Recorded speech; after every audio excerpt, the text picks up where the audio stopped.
Lagdan, paubos na yung 200,000 binayad sa atin.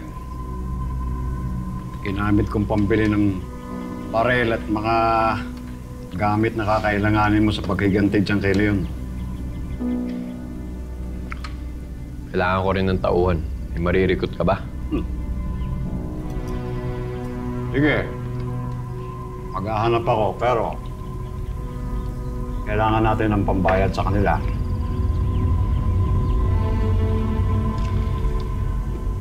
Bakit hindi mo tawagan ulit yung nagpadukot dyan kay Jeff?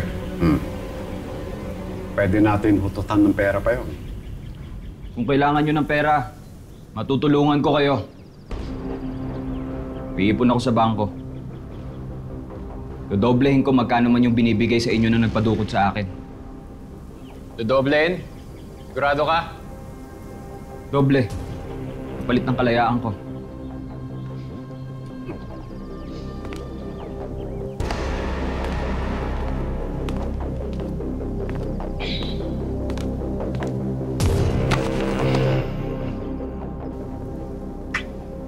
Pag pumayag kami sa gusto mo, pinakawalan ka namin. Wala na kaming magagatasan. Kaya mas okay yung makipag-deal dun sa may taong may galit sa'yo. Kasi hanggat bihag ka namin, gagamit ka namin para hututan siya. Hanggat kailan namin gusto.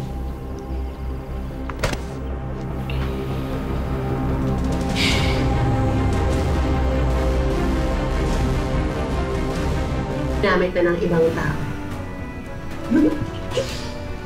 Halika na, Leslie. Pirmahan na natin pinapapirma ni Juan. Bye! Oo. Huwag na. Huwag nagpatulan. Makasuwang ka na naman eh. Sumasobra na talaga yung babaeng yan.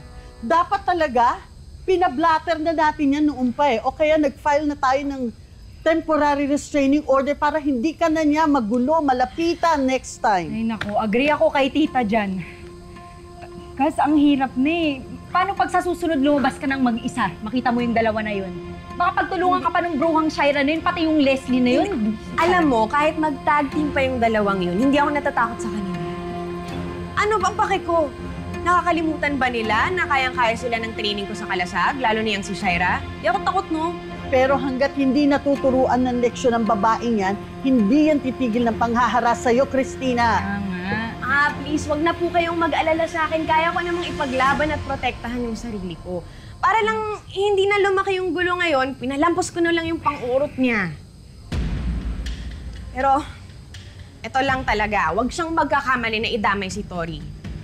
Kahit sino pa sa inyong minamahal ko, magkamali lang siya, nakantihin isa sa inyo, naku talaga. Hindi na ako matatakot na patikim sa kanya yung pagiging kalasag ko. Wala nang atrasan to.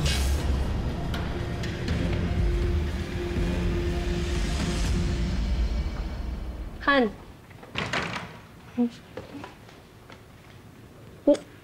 Saan nagpunta? Ba't niya ko lang nakaway? Nag-shopping kami dalawa ni Leslie. Pasensya ka na. Nag-enjoy kasi kami kakapamili. Hindi ko na namalayan yung oras. Shay, pwede ba huwag ka na magsinungaling sa akin, ha? Alam ko naman kung saan ka nanggaling, eh. Ito.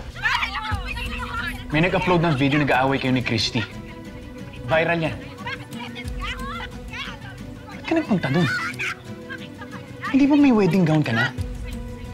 At galing sa ibang wedding shop yung sa'yo. Ibang atelier yan, eh.